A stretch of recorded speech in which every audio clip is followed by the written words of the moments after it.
मुख्यमंत्री तरीके श्री विजय रूपानी जी गुजरात राज्यના મુખ્યમંત્રી તરીકેના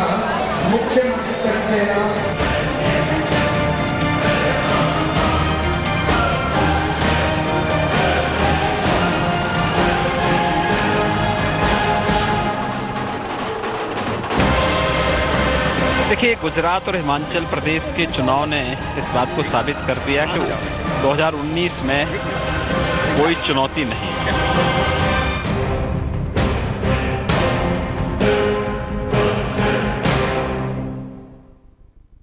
Warm welcome. You're watching India Today. I'm Preeti Chaudhary and we come to you from Gandhinagar. This is the place where the new Chief Minister of Gujarat, Mr. Vijay Rupani, his deputy, Mr. Nitin Patel, and his cabinet of 20 took oath. We at India Today have always been saying that the vote of Gujarat has been a vote of caution for the BJP as well for the Congress. But today, the BJP would have us believe that it was an emphatic win. And they symbolize that with a massive show of strength.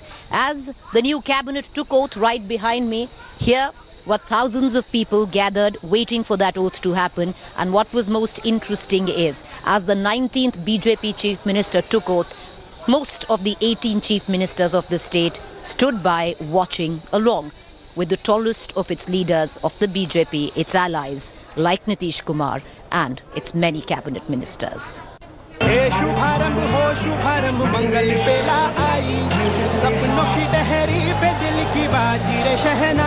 Vijay Rupani beginning his second stint as Gujarat Chief Minister.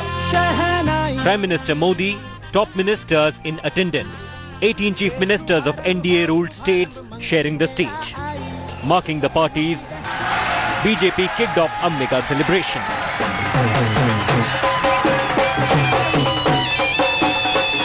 Prime Minister Modi, who single-handedly ensured a record term for BJP in power, took out a victory march amidst cheering supporters. Soon after Prime Minister Modi's arrival, the ceremony began as Rupani took oath as Gujarat Chief Minister for the second time. મુખ્યમંત્રી તરીકેના મારા કર્તવ્યો શ્રદ્ધાપૂર્વક અને અંતઃકરણપૂર્વક બજાવીશ. BJP deciding to go with Team Gujarat, which is of course Vijay Rupani and Nitin Patel, and a 20-member cabinet. Vijay Rupani, a safe bet, non-controversial, close to the RSS, close to Narendra Modi, close to Amit Shah, and most importantly, caste neutral. Being a Jain, no community, no caste would feel that they don't have representation. However, the new cabinet is an altogether different story. BJP, partially scolded by the Patidar fury, did a careful balancing act in the caste factor in Rupani cabinet. Patidars, led by Deputy CM Nitin Patel, dominate Team Rupani. 18 ministers took oath today in Gujarat for the 16th Assembly. We know now, as we look at the ministers who have taken oath in the Rupani government, that there is a huge tilt towards the Patidar community. 7 people, including Nitin Patel, are from the Patidar community, both the Levas and the Karwas. Also, we now see, as we look closely, that there is a huge tilt towards Kathiawad, as we call Saurashtra region, the peninsula, where BJP lost the maximum number of seats, and which was probably the singular reason because of which the tally came down to 99. There are 7 ministers from this region, and there is a disproportionate representation, because this is all, let's not forget, this is all a countdown to 2019. आदरणीय नरेंद्र भाई मोदी के नेतृत्व में गरीब कल्याण, good governance और विकास का जो मंत्र लेकर भारतीय जनता पार्टी काम कर रही है, आगे भी करेंगे. Given the slender edge in last polls, Rupani has his task cut out. But the party chose a mega show, keeping the 2019 polls in mind. A marginal win, a moderate win, just about scraping through a moral victory for the Congress. Away from all this language, a win is a win, and the BJP, for 6th time running, and that's no mean feat, has been able to conquer the state of Gujarat. And the message that went out today from the state of Gujarat looked outside to the states that are coming into election next year, and of course from Gujarat possibly the poll bugle has been sounded for 2019. देखिए, गुजरात और हिमाचल प्रदेश के चुनाव ने इस बात को साबित कर दिया कि 2019 में कोई चुनौती नहीं। हम तो लगातार बोल रहे थे कि गुजरात में बीजेपी जरूर जीतेगी। 2019 का भी बहुत अच्छा रहेगा। 2019 भी जीतेगी। The polls done and dusted, Team Rupani now has a big challenge at hand to retain Modi's home turf and ensure Gujarat remains firmly with the son of the soil in 2019. With Jumana Shah and Preeti Chaudhary in Gandhinagar. Bureau Report, India Today. If we are going to read into on the people who were there today on this dais, and it's interesting because just look at the kind of names that you see on these chairs. Interesting mix, possibly would have never come together. If you do look at political history of the NDA and the BJP, well, they were most of them on one dais today. But having said that, like we said, if you're going to read into the number of people who were there, you have to also look at the number of people who were not there. And my colleague Jumana, Deputy Editor India Today, our Mumbai Bureau Chief Sahil Joshi, has been covering this election and the final, oath-taking as well, Sahil. It all culminates here today. But if we are going to read into it, it's interesting. What do you make of this dais today? No, it clearly shows that what might of BJP is at this point of time, and especially Prime Minister Narendra Modi's might. He calls everyone, and everyone has to be here. The whole cabinet, the whole 19 chief ministers here. So as long as we can say that the Niti Aayog meeting could happen here, and also the cabinet meeting could happen. Cabinet could happen here. So that is the might. One, two, the clear message that Lal Krishna Advani, who is also a member of Parliament from Gandhinagar, sitting here, he speaks to him separately before leaving the dais, and Nitish Kumar, he is now full-heartedly with NDA. It's not something that he did it because of Lalu Yadav, but he wanted to be with NDA. That is a clear message he wants to send. And the third message is about Keshubhai Patel, for the Patels, that Keshubhai Patel is strongly with Bharatiya Janata Party, and basically because the Saurashtra is a losing ground for BJP, proved to be in the elections happened. So Keshubhai Patel coming here, Shankar Singh Waghela, who wouldn't have shared a dais. That's what Jumana and I was saying. We were always talking about the B team of the BJP. He was not the B team of the BJP. He was very much part of what it was. BJP, yes, exactly. And today he was there. Exactly. So that is another takeaway. So basically now they want to project it for the people of India, the people who are going to vote in the 2018 Karnataka, Chhattisgarh, Rajasthan, and Madhya Pradesh. Because Gandhinagar is not a place where armed public from Gujarat will come down and attend a. You're saying today this whole theatrics, this mega show of strength was not for the viewer of Gujarat. No, of course it is not for viewer of Gujarat. Of course they wanted to say that they have won again, because everyone has been talking about it, how difficult it was for BJP to retain power after 22 years, and how difficult was the challenge. But this is a message for the public who are going to vote for in 2018 build the momentum. To build a momentum. That is what, and that's what Yogi also said. Yogi clearly said that yes, it's a kickstart for Karnataka, and they are fully prepared for that. And Yogi Adityanath was sitting just right there along with the ML Khattar. Let me also go across to Jumana, because Jumana, my biggest takeaway, as Sahil has given his, I want to just look at Nitish Kumar today. So interesting in terms of body language as well. The last time he would have probably come to Gujarat, not probably, he did come to Gujarat, was in 2002. Yes. Then part of NDA as railway minister. Not very complimentary things to say about Narendra Modi at the back of the Godhra train incident, and of course what followed after is an entirely different story. But today, back here, it also shows how political tides completely turn. So much water down the bridge after Bihar, and today Nitish Kumar sitting right there. So yeah, I mean, Narendra Modi is not one to forget, let bygones be bygones very easily, but that he's done that does say that there is a lot of political compulsion at stake here. We also saw Shankar Singh Waghela, arch rival, I must tell you, Preeti. We've been covering elections and politics in Gujarat for all these years, 10, 12, 15 years. Sitting with Anandiben Patel, Keshubhai Patel, Anandiben Patel and Shankar Singh Waghela, three people you never thought would come together. Yes. Yes, yes. So it was a very interesting day for journalists like me who've covered Gujarat for all these years, seeing all of them in the same frame and greeting Modi so warmly. Oh my God, the kind of vitriolic that Waghela has had for Modi in the past, and to see him stand up when Modi passes by was very, very interesting. I'm not going to forget that sometime very soon. But that said, what does this mean in the long run? I would very much agree with Sahil. Modi has been doing this when he does his swearing in the last twice at least. I very clearly remember he did it in the Sardar Patel Stadium, which is in the heart of the city, massive capacity. You know, it was like It was for the people.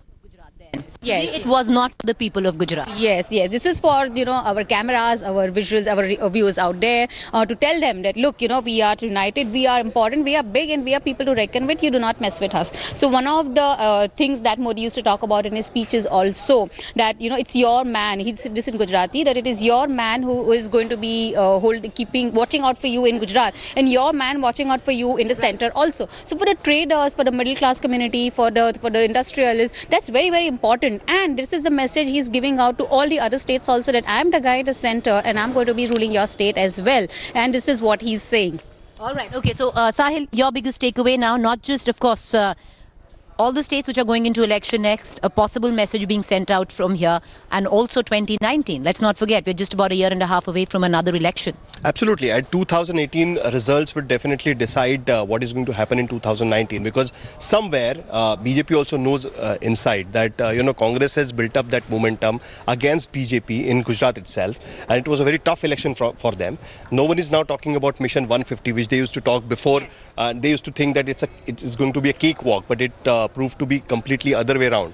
So 2018 results are going to be really important, and that is the reason why this momentum was necessary, was needed. So if something bad happens to BJP's electoral victory in say Madhya Pradesh or Chhattisgarh or Rajasthan, it's going to definitely impact 2019. So that's why they needed to do this, especially visually, for the cameras, for the people of India, because they needed to shift focus from it being a moderate win for the BJP, shift focus to an emphatic win for the BJP, shift focus from the number 99 and come down to the number that it's the 6th time that the BJP is taking oath in Gujarat. If this was a vote of caution for the BJP, then it was also a referendum for the man in charge, Narendra Modi, a referendum on the love, the adulation that the people of Gujarat have for him, because ultimately even the BJP knows that it was only Narendra Modi who stood between, as a buffer between anti-incumbency and the Congress coming to power. હું નરેન્દ્ર દામોદરદાસ મોદી ઈશ્વરના નામે સોગંદ લઉં છું. ઈશ્વરના નામે સોગંદ લઉં છું.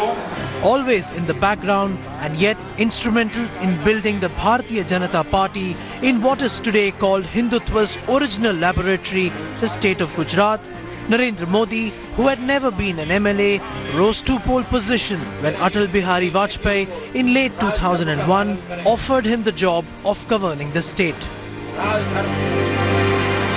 And from that October Sunday, when he took oath at a specially erected pandal at a helipad in Gandhinagar, Narendra Modi has never looked back.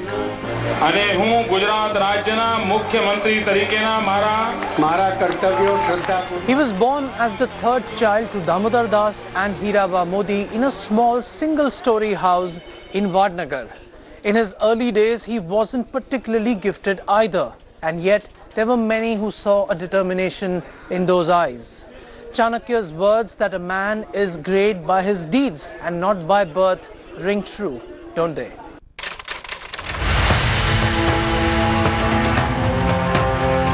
Time magazine, जिसके बारे में माना जाता है कि it is the news magazine, American news magazine with the largest circulation in the world, उसके cover page पर अगर कोई 3 व्यक्ति गुजरात के आए तो वो या तो महात्मा गांधी आए, या फिर सरदार वल्लभ भाई पटेल आए, या नरेंद्र भाई मोदी आए. नरेंद्र भाई can do so much for Gujarat.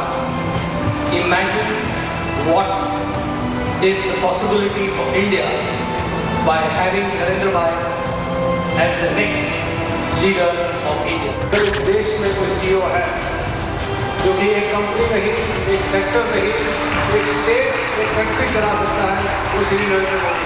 कि गुजरात के मुख्यमंत्री नरेंद्र मोदी जी में वो सारे गुण हैं जो देश के प्रधानमंत्री में होने चाहिए। ये अच्छी बात है कि प्रधानमंत्री दुनिया में जा रहे हैं और देशों में भी जा रहे हैं कि इन्वेस्टमेंट अपने देश में कैसे आए, इस बात की दुनिया में हर देश कोशिश कर रहा है। President Obama has found President Modi to be somebody who is honest and direct, somebody who has good command of the facts, somebody who has a clear understanding of the issues that confront his country and our relationship. He also is somebody that has a clear vision for where he wants to take this country. और मैं विपक्ष का नेता हूं और उनके खिलाफ बोलता हूं, मगर कल जो उन्होंने किया वो सही किया और अच्छा किया।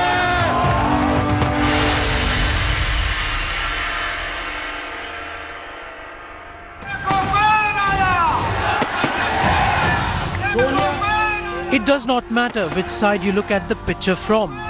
There is hardly a quarter his deeds do not influence.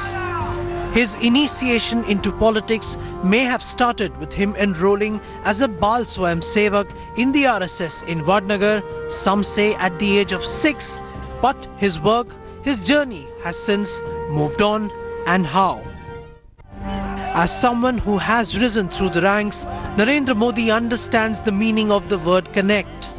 What he also understands is the merit in reminding your voters that you are, just like them, a common man. One of his strongest points is his ability to plan, to organize and to project his message in the clearest of terms. One such example is this, his wildly popular website. Apart from being the repository of all his speeches, his activities, his meetings, it also serves as a powerful interface where Narendra Modi, through write-ups, through anecdotes, projects himself to be the most perfect, the most complete leader.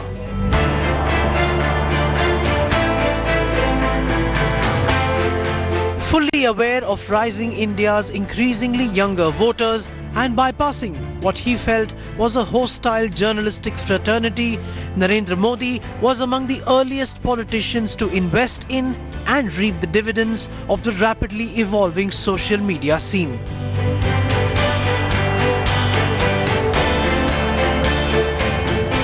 Living in a border state and growing up through several wars, Narendra Modi could well have been a part of the Indian army, but he claims his family could not support him. Not the one to let bygones be bygones, Modi has ensured that if he could not wear the uniform, he would at least be as close to it and as often as possible. But the longest serving, four-time Chief Minister of Gujarat, who scripted a record campaign to become the Prime Minister, relied on much more than his mere common man status and an effective publicity blitz. One of the most fearsome weapons in his arsenal is his ability to turn every attack on him into an attack on the pride of his voters. With this skill, election after election, the Modi juggernaut has blunted all assaults.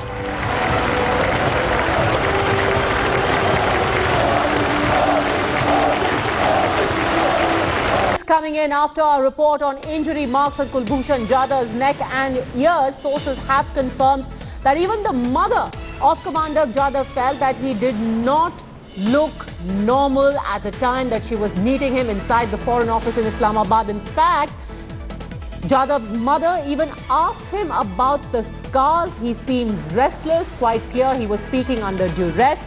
In fact, she told him to not lie and speak the truth. And all of this while there were Pakistani officials present who were regulating that conversation, and every time that Jadhav's mother tried to speak to him in their native tongue, in Marathi, the conversation was rudely interrupted and the intercom was turned off. In fact, just a while ago, the MEA spokesperson outlined the number of ways in which Pakistan violated not just the tenets of the agreement that was reached upon between the two sides about this meeting, but the very basic tenets of decency. Listen. From the feedback we have received of the meeting, it appears that Sri Jadhav was under considerable stress and is speaking in an atmosphere of coercion. Most of his remarks were clearly tutored and designed to perpetuate the false narrative of his alleged activities in Pakistan. His appearance also raises questions of his health and well-being. We also regret that, contrary to assurances, the overall atmosphere of the meeting was intimidating insofar as family members were concerned. Family members, however, handled the situation with great courage and fortitude. The manner in which the meeting was conducted and its aftermath was clearly an attempt to bolster a false and unsubstantiated narrative of Sri Jadhav's alleged activities. You would all agree that this exercise lacked any credibility. Well, in fact, the MEA has made it quite clear that the entire exercise was pointless. There were detailed discussions about what this meeting would entail, but all of that was completely ignored by the Pakistan Foreign Office. And leave everything aside, just the fact that the wife and the mother, the aged mother of Kulbhushan Jadhav, were left outside the Foreign Office to be subjected to that relentless and rather disgusting heckling by the Pakistani media itself says a lot about what Pakistan's real intentions were. Geeta Mohan, our Foreign Affairs editor, now joins us live on this story. But this is really worrying, the fact that the injuries, the bruises on Kulbhushan Jadhav's body, in fact, whatever little parts of his body was even visible, caught the attention of even his mother.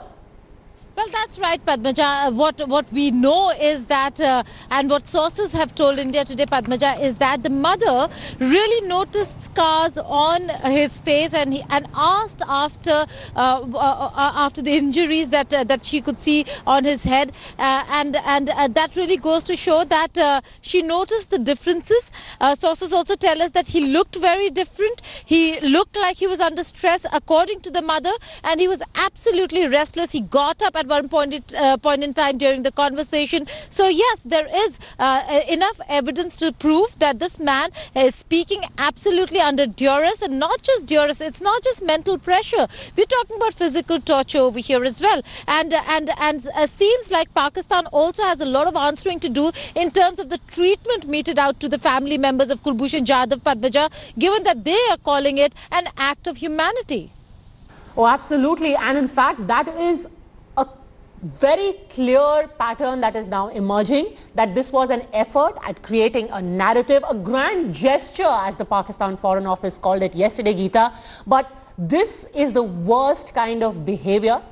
Yes, Pakistan is held to a very low standard, but even by that standard, the country is shocked that a family should be humiliated, harassed and abused while it is in their country. Here is what happened, the details only emerging now.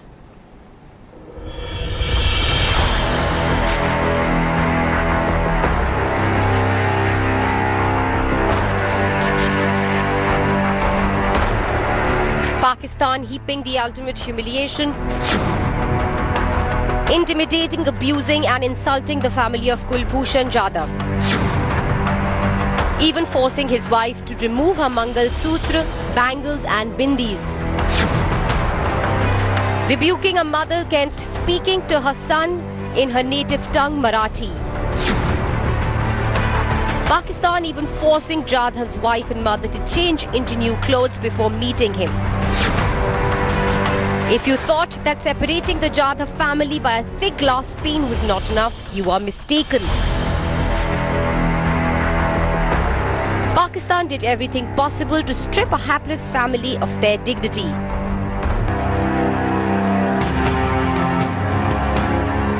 Yes, you heard that right. Pakistan used every trick in the book to harass two hapless women. Its media, as if on cue, hurled filthy abuses and heckled the Jadhav family, prompting the accompanying Indian envoy to react in disgust.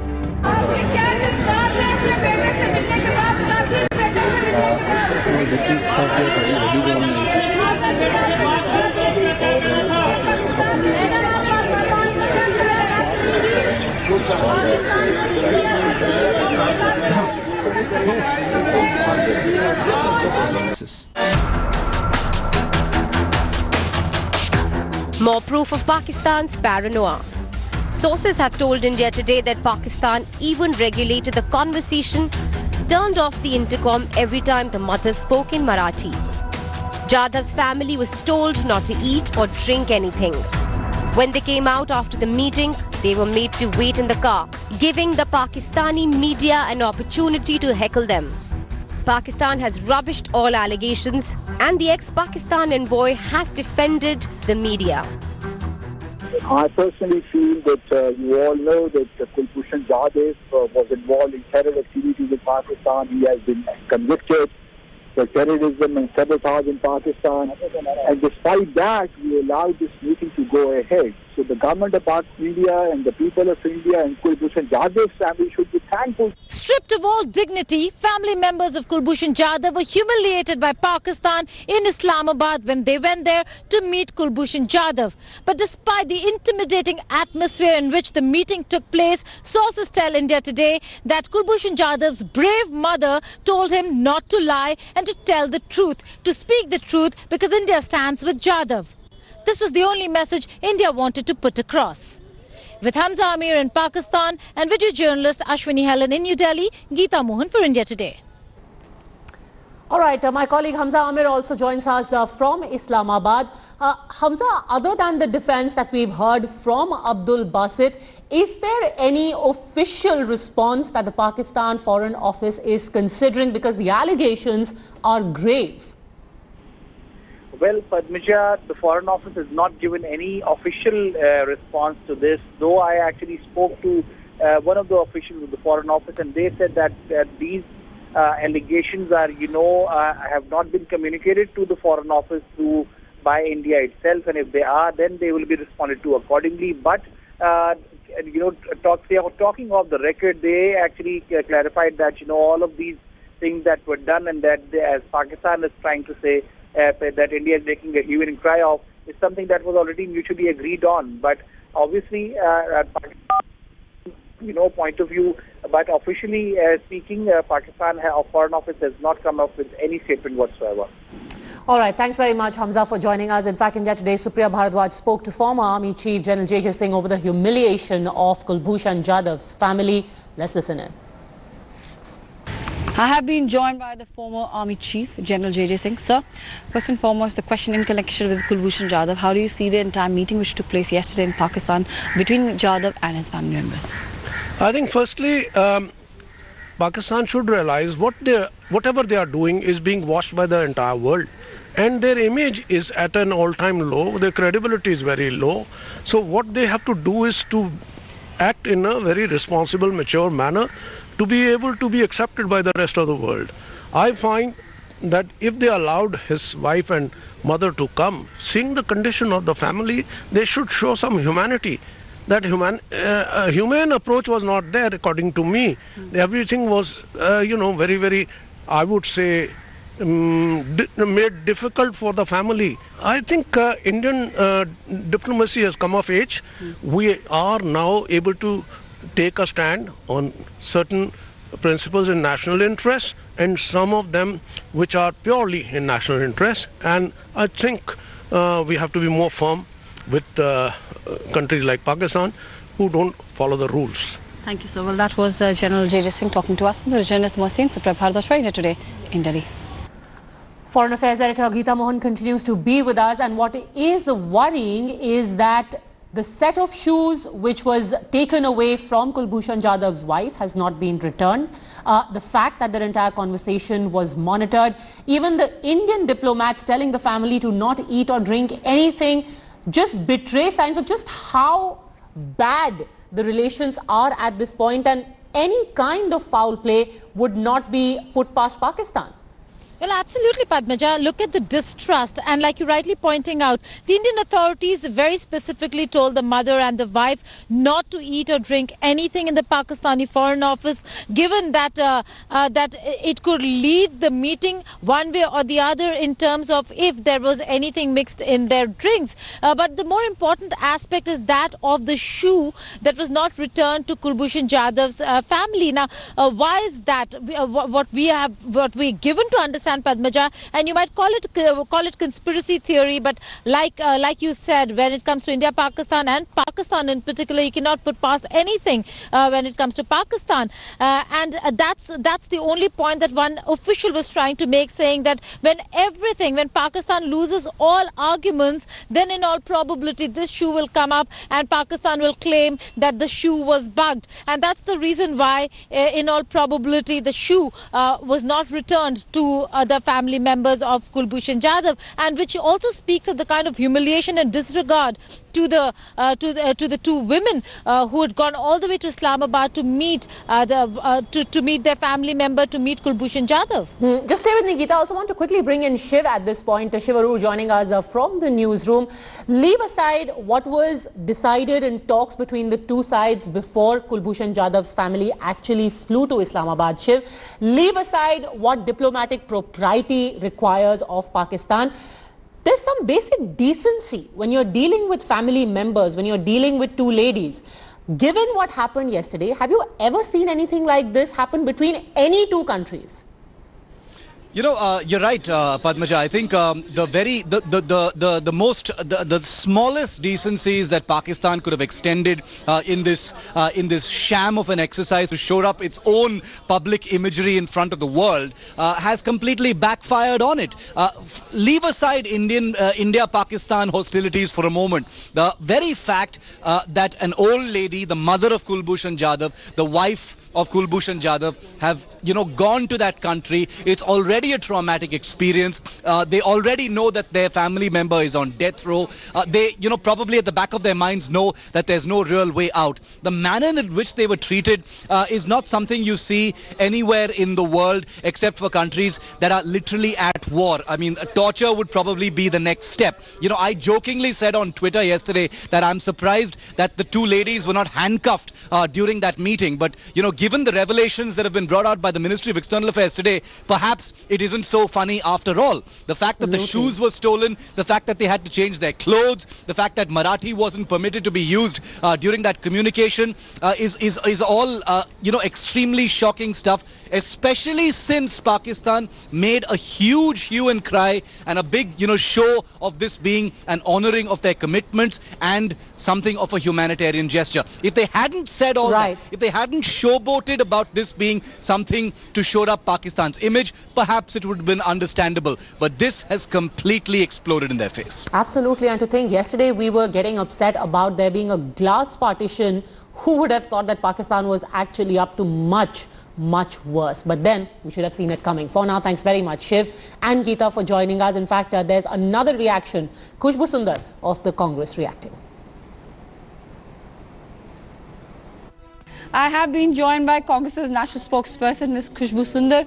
Ma'am, what to make of the entire situation which panned out yesterday when Kulbhushan Jadhav's family members met him, especially his wife and his mother, and we are learning that even the Mangal Sutra was asked to be removed by the Pakistani authorities. It's very shameful the way the Pakistan government has meted out the treatment to Kulbhushan Jadhav's our soldier, his family, his wife and his mother. There was no physical contact between the mother and the son. The wife was asked to remove her Mangal Sutra, which is a very sacred thing for an Indian woman. And I think this attempt by the government of India again was an eyewash, because it was not a full-hearted attempt, because if it was, then these things wouldn't have happened. I think it was just an eyewash where they said that, okay, we made an attempt, we tried to do it, but this is what the outcome was.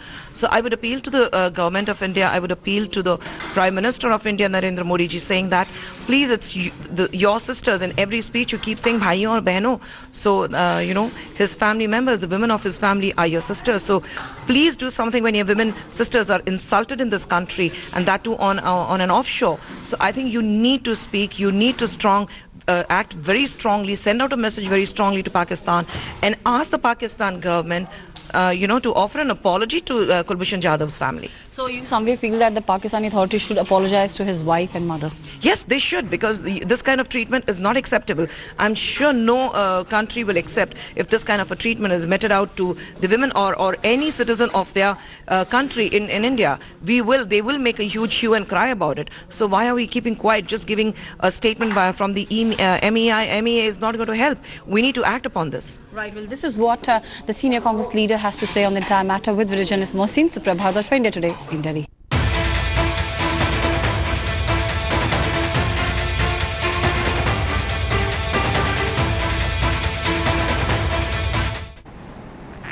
Well, and talking of giving an answer to Pakistan, on Saturday they killed 4 of our soldiers, and today it was time for Surgical Strike 2.0. In a daring move, the Indian Army crossed over the line of control for the second time to destroy a Pakistan post and kill 4 Jawans. The cross-LOC raid at Poonch across Rawalkot in Pakistan-occupied Kashmir comes 2 days after 4 soldiers, including a major of the Indian Army, were killed in a ceasefire violation by Pakistan. India Today has exclusive details of the Army's raid. Sources have revealed that a small team of the Indian Army, laced with assault rifles, light machine guns and IEDs, crossed 500 meters across the border into POK. First, an IED was planted at a post of the 59 Baloch Regiment, and as the Pakistani soldiers were caught unawares, the Indian Army opened heavy fire using light machine guns, which lasted for around 12 minutes. In the end, 4 of their soldiers were left dead. जो घटना हुई थी, हमारे जवानों को मारा गया था, उसका भारत ने कड़ा जवाब दिया LOC क्रॉस करके। देखिए, ये नहीं कहा जा सकता कि हमने बदला ही लिया है, लेकिन सरकार और देश की सेना देश की रक्षा के लिए पर्याप्त व्यवस्था करती है। जवाब दिया जाता है, कोई देश पर हमला करे या सीज फायर का उल्लंघन करे तो जवाब दिया है, उसी तरह जवाब दिया गया है। और मुझे लगता है कि देश में खुशी की लहर है कि हमारे If you thought that hospitals were meant for patients to recuperate, like most of us think, well, apparently we were all wrong, because a hospital in Meerut found a rather unique use for the hospital premises. The doctors there decided to hold a full-fledged party with belly dancers, alcohols, and even the patients were put to good use, ferrying the alcohol from the ambulance to the party. Watch.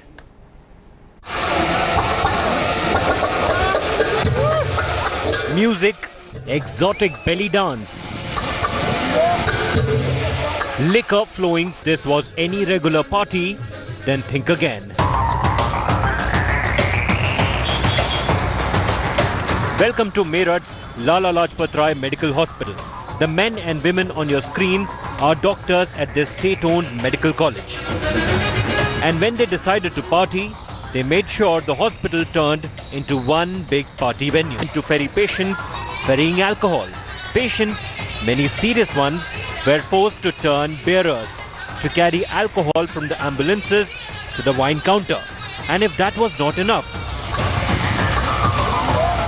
Russian belly dancers hired to put up a show right inside the hospital. Here's the principal of the college, shrugging off all responsibility, claiming he had left when the bash began. 25वां silver jubilee था 92 batch का, और उसमें जो teachers का felicitation उन्होंने किया था, उसके बाद मैं तो सिर्फ चलाया था। तो मैं इसकी जांच इसके बेट बैठा चुका हूं और मैं इसके बारे में इंक्वायरी पूरी की जाएगी कि ऐसा क्यों हुआ। Cornered, red-faced, with no defense in sight. Hours after India Today exposed the Meerut hospital's heartlessness, Yogi government cracked the whip, ordering a probe and an inquiry. But has the Yogi government forgotten the BRD hospital horror in his own backyard? Why is healthcare reduced to a joke in Uttar Pradesh? And why does state action only come after media outrage? Bureau Report, India Today.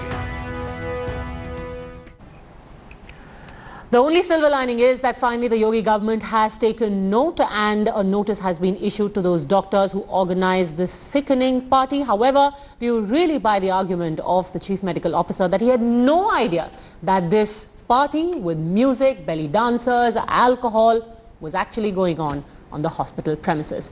That's it then on today's edition of 6 p.m. Thanks very much for having tuned in.